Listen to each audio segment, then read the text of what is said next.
News from Beyond the Walls by Sean Lansendorfer.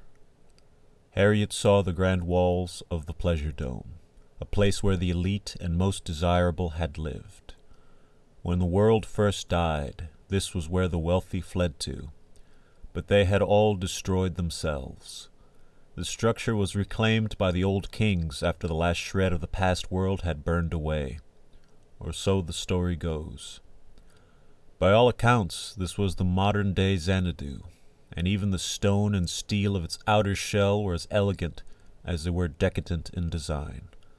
The colors were dazzling and rich, meant to be outlandish and extravagant purely for the sake of pompous display. This place was made to be otherworldly, and remained as such, even as all around it was ruin. The name of this pre-world palace was lost to time, but the traders called it Kubat al-Rida. Any of use could enter for a taste of paradise, enough to realize the hell of a world they were born into, enough to build a need to return and linger for a time that was greater than any drug. It looked like a mirage out in the distance, but unlike an oasis from 1001 Nights, it was more of a mountain tomb for yesterday's dreams. It was another world on the horizon, and the closer one came, the more fantastical and unbelievable the sights grew. The lush greenery stood in stark contrast to the dry desert she had come from. Giant roots like squid tendrils slithered far out into the cracked earth, through pools of lavender dream water, and up into blooms the size of wagon wheels that rain starlight dust that traps one in place if unknowing. She had bartered for a mask to protect her many moons ago. It gave the pollen clouds space nonetheless. All it took was a spore to alter perception, and that was a risk she couldn't take. Expansive treetops covered 100 yards like a second sky, and vines coiled up the trunks like serpents. The fruit upon them looked heavenly, ripe and near bursting with juice, though high and out of reach. The leaves were fleshed of a translucent prism that shimmered with rich color and hid away the cloaked beasts who waited there. The trick was to keep one's head down to avoid getting caught in the dazzling display of dancing light. It only took a moment of idleness to be taken, so it was best to keep moving. Such grandeur was unlike anything else in the wilds, and anywhere else in the desolate lands she knew.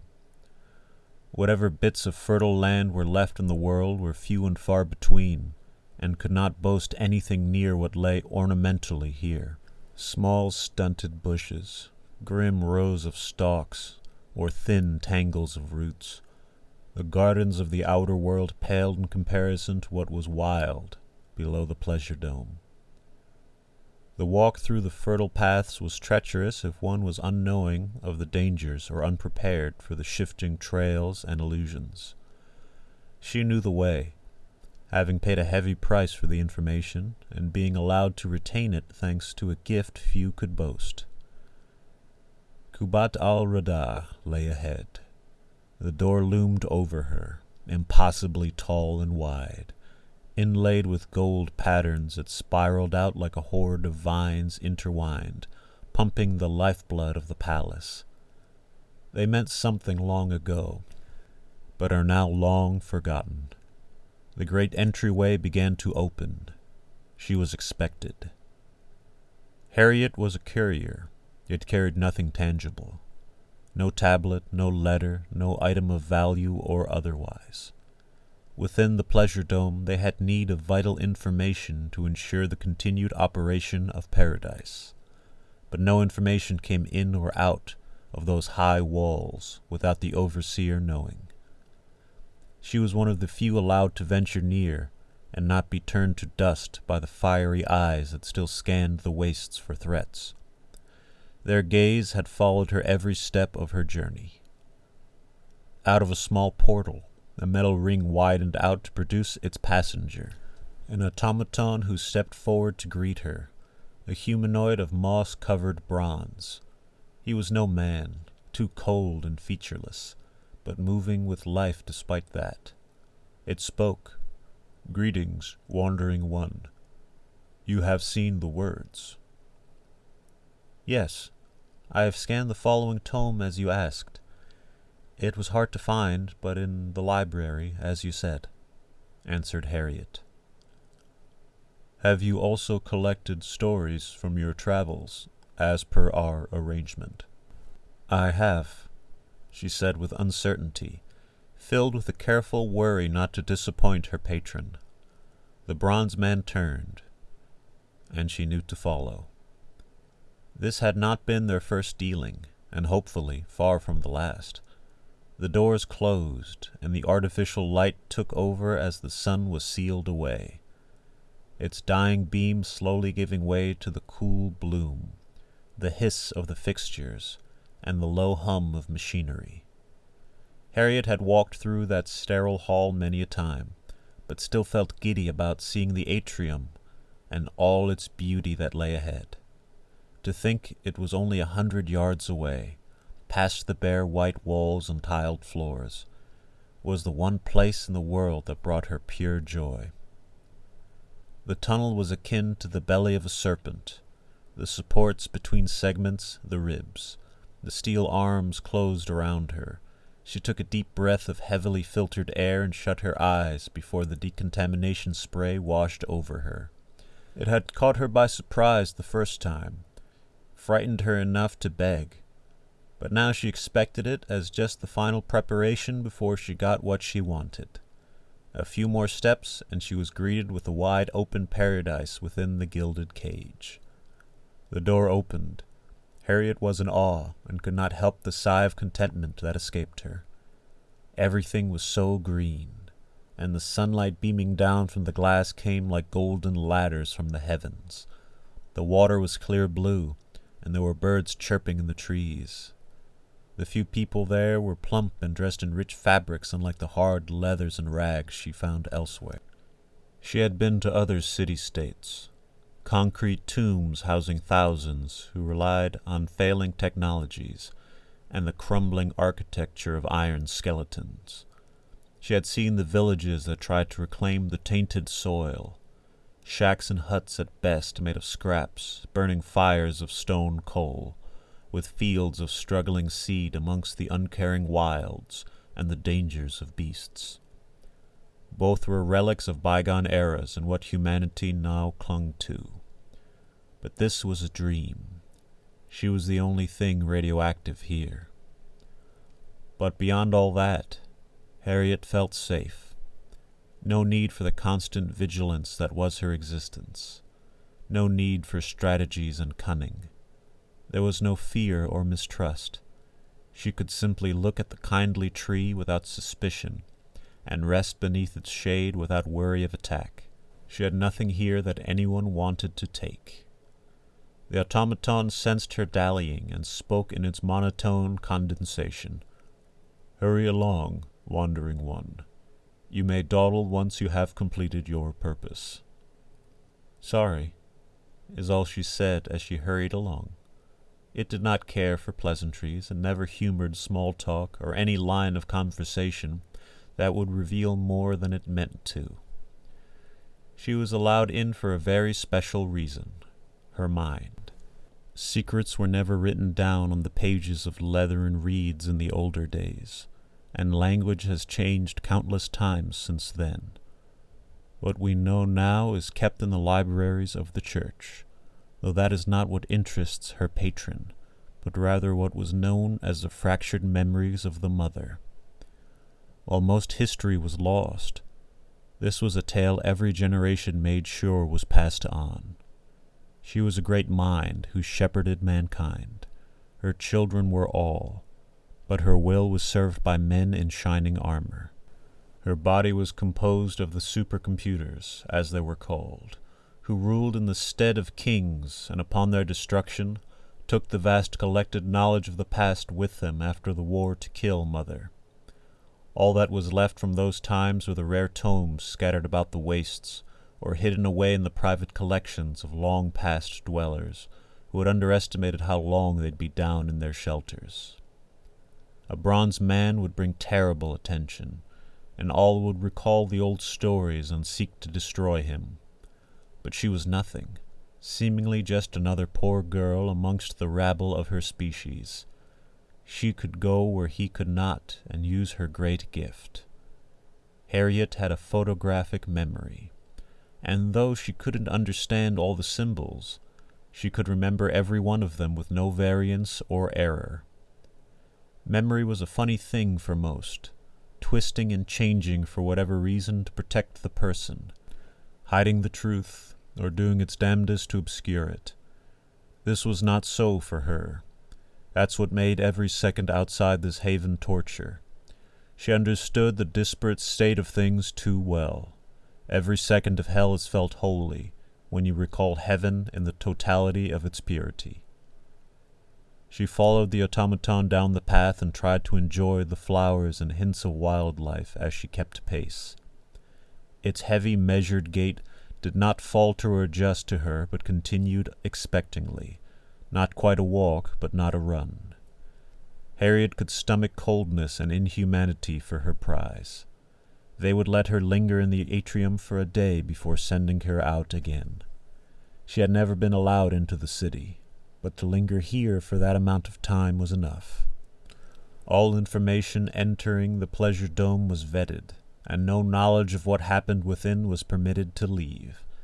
She was told not to travel past the boundaries of the atrium nor speak to any of the inhabitants about the goings-on of the inner chambers, and her mind was read before leaving with the promise of recycling if she disobeyed. Harriet had seen the process, a dead bird broken down and returned to the earth like a sprinkling of snow. Knowledge of such a fate did not frighten her, for she wouldn't dare risk her brief moments in comfort for anything. Along the tranquil trail toward the cold heart of a machine, Harriet focused her mind after her brief taste of peace. She would be seated soon and the memories extracted. The doors were opened for them and shut with a startling amount of force. The automaton sat her down in the sterile room and secured her to the table. The electrodes were fastened to her temples, and the mouth-guard was placed. Reading her mind on the way out was a much less extensive process, but no less invasive.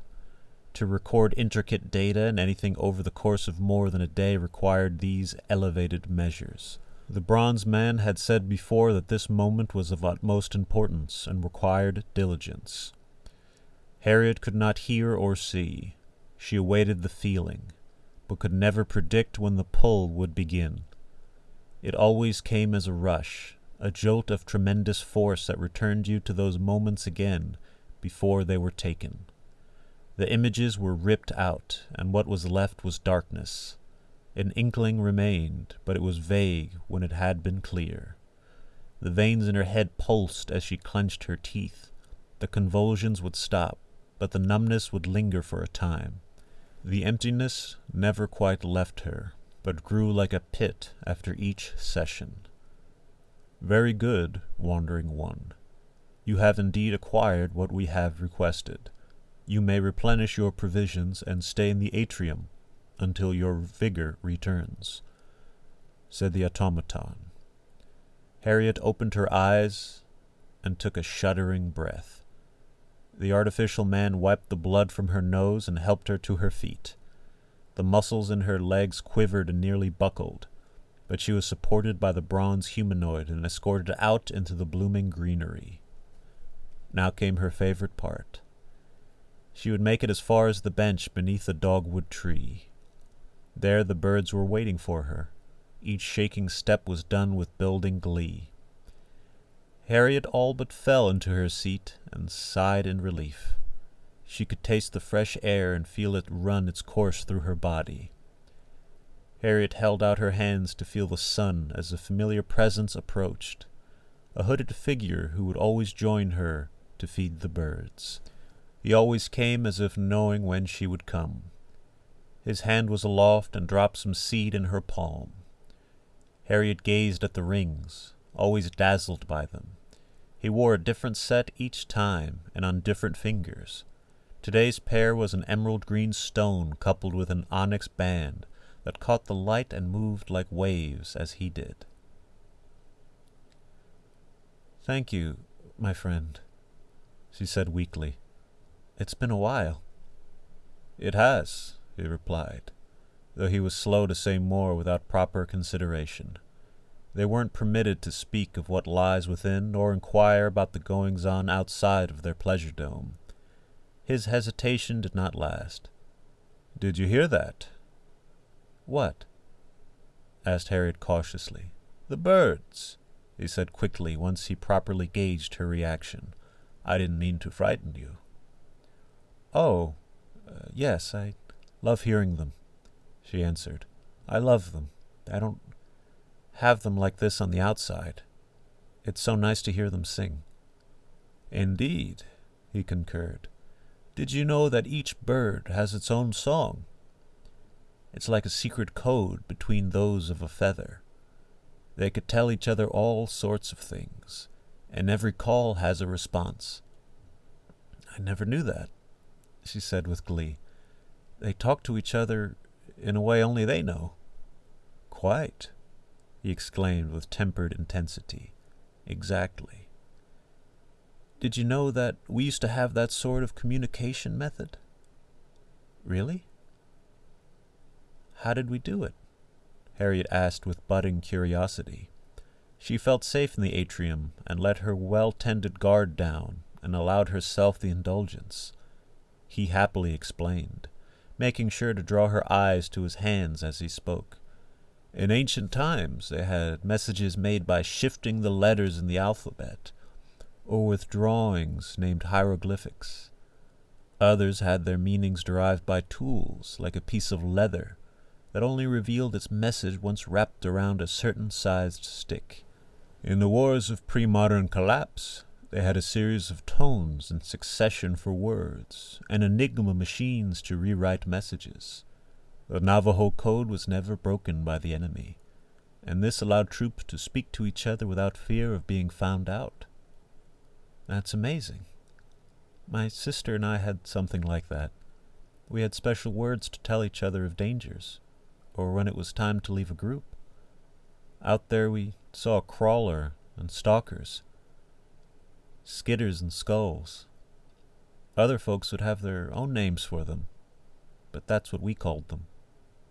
He threw another handful of seed for the birds before standing. "I'll be back to feed the birds again tomorrow. I hope to see you again before you're off to wander again."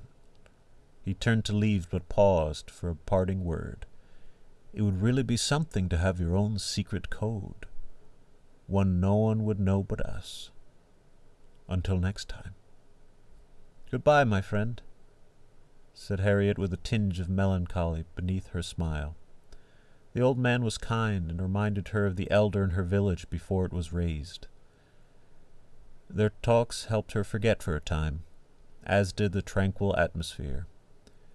Things were different outside the cities, and even within those walls one had to be constantly vigilant lest one be preyed upon. As the sun waned, she lay in the shade of a tall elm tree in peace after a hearty meal of real sweet potatoes and quinoa mixed with ground meat and greens. The full moon rose in the place of the sun. Harriet saw the debris field pass the lunar body, 1,000 eyes now shut, and the chariots of heroes who failed their last-ditch escape from the doomed world. She watched it pass as she drifted off to sleep. The automaton woke her with a heavy shake. The pale light of the nuclear morning made her squint her eyes. She was groggy, but knew they'd drag her out if she dawdled. It felt like a funeral march to the gate. All that was missing was another inmate shouting, dead man walking. Out of the memory of a bygone era and into the sterile steel tunnel for another invasion. The probe lowered onto her head, and the scanners read Harriet's mind for any hint of inner secrets as the weapons were trained on her, ready to eliminate her at any provocation. She managed to focus enough to retain the memories without any fragmentation. This model wasn't as thorough and was nowhere near as draining. No classified information detected. Subject is free to return to outer world, said the automaton. Proceed to the nearest exit. Data on your next acquisition has been planted. Complete it as soon as possible. Goodbye. She was escorted out with fresh provisions and a splitting headache. Harriet started walking. It was inadvisable to be caught loitering about the place, nor wise to be out in the open for any longer than necessary. A gust came, and she raised her mask to shield her face from the dust.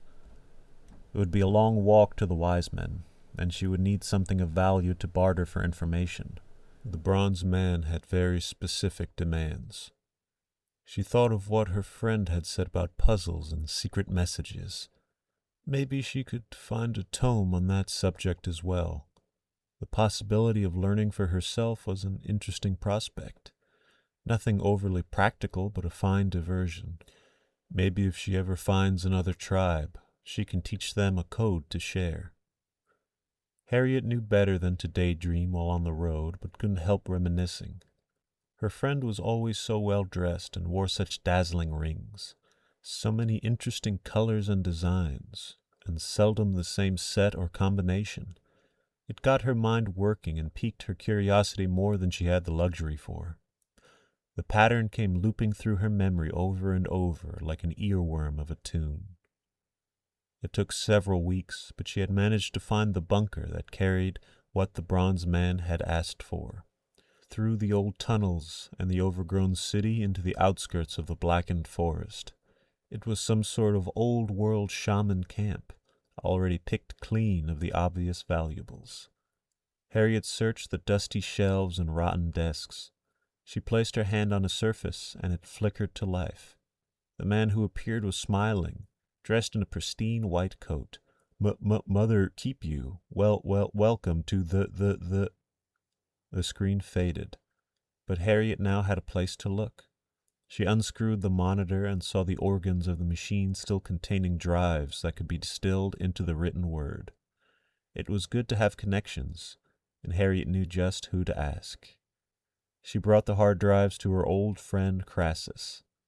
He bought and sold all sorts and remained one of the few constants in her life. He had a space in a caravan that moved through the remnants of the megacities and should be heading her way soon enough. All computers were destroyed during the war against the Great Mother, a being that oversaw humanity and tended to it by giving direct orders on every facet of life. Anything from that time was cursed and brought only misfortune, but it was the new occult in those days, and sought after for that very reason. Crassus was such a man who would dare. But the mother was dead, and her bronze soldiers were quartered and buried. The stories from that time are as much myth as the heroes of the Third War between Earth and the Mars and Moon Coalition. The great rings could be seen trailing across the sky, and were how they knew where to go and when.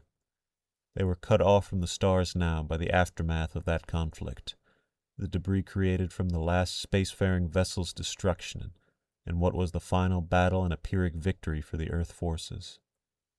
Harriet knew to travel along the lower ring's path toward East Block.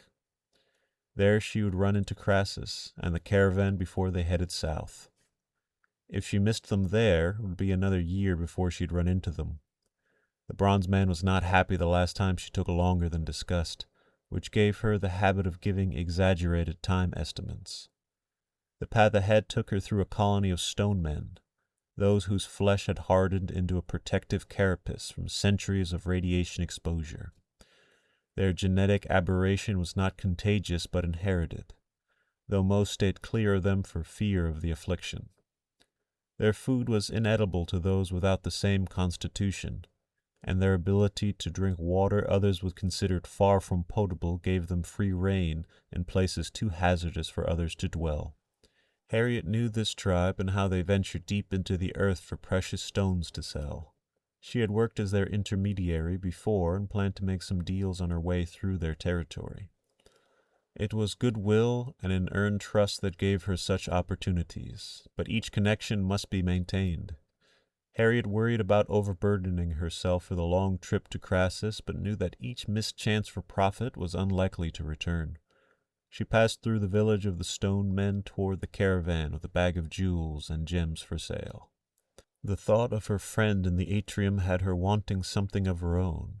Her mind became fixated on each ring in dazzling detail.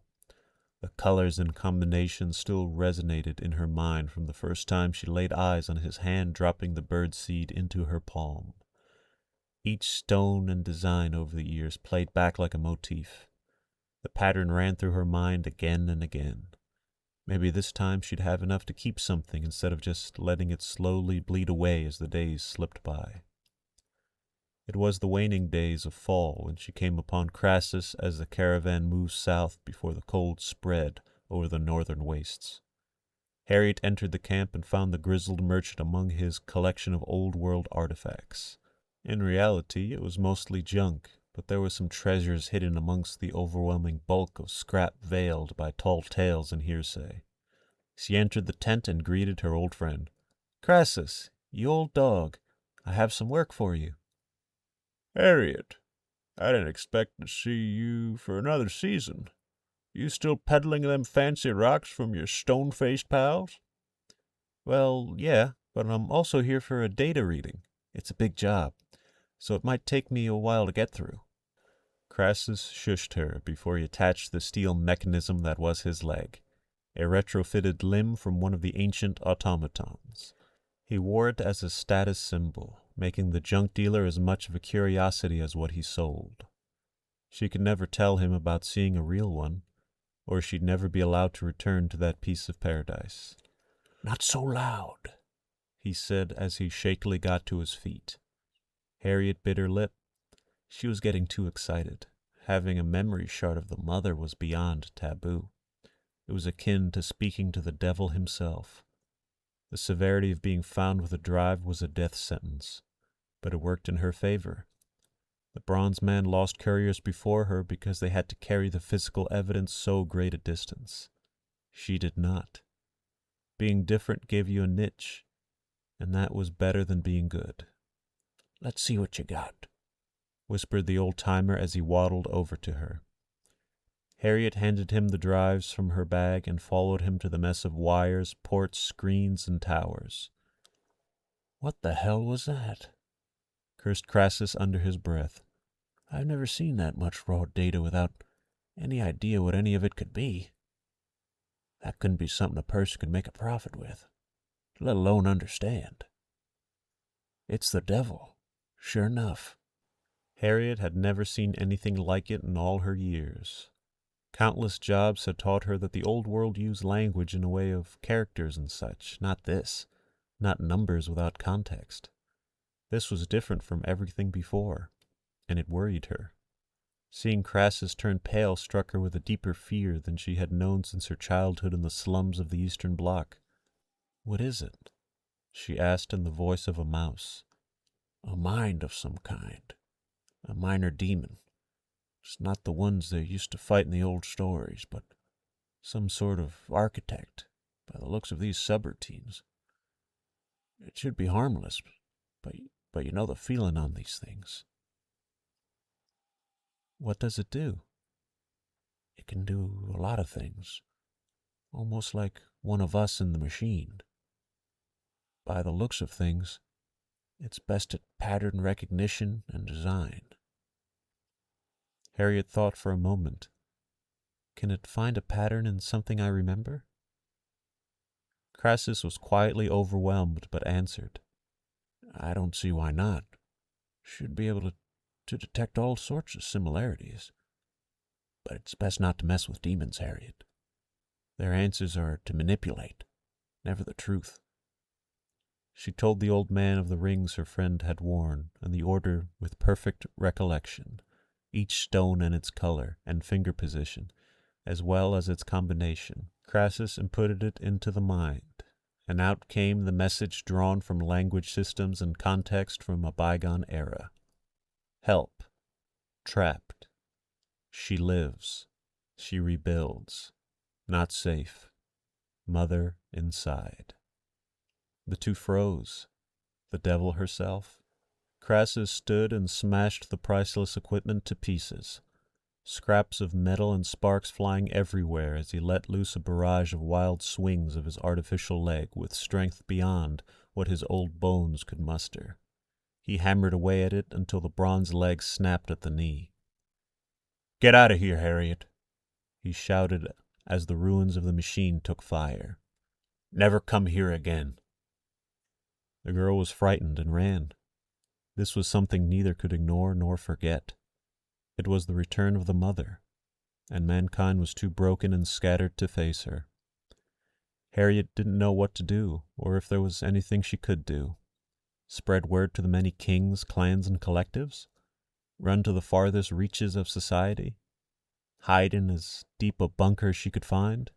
Or even face the inevitable with a bent knee and welcome the return of a childhood story now frightening reality? The end. That's it. It's over.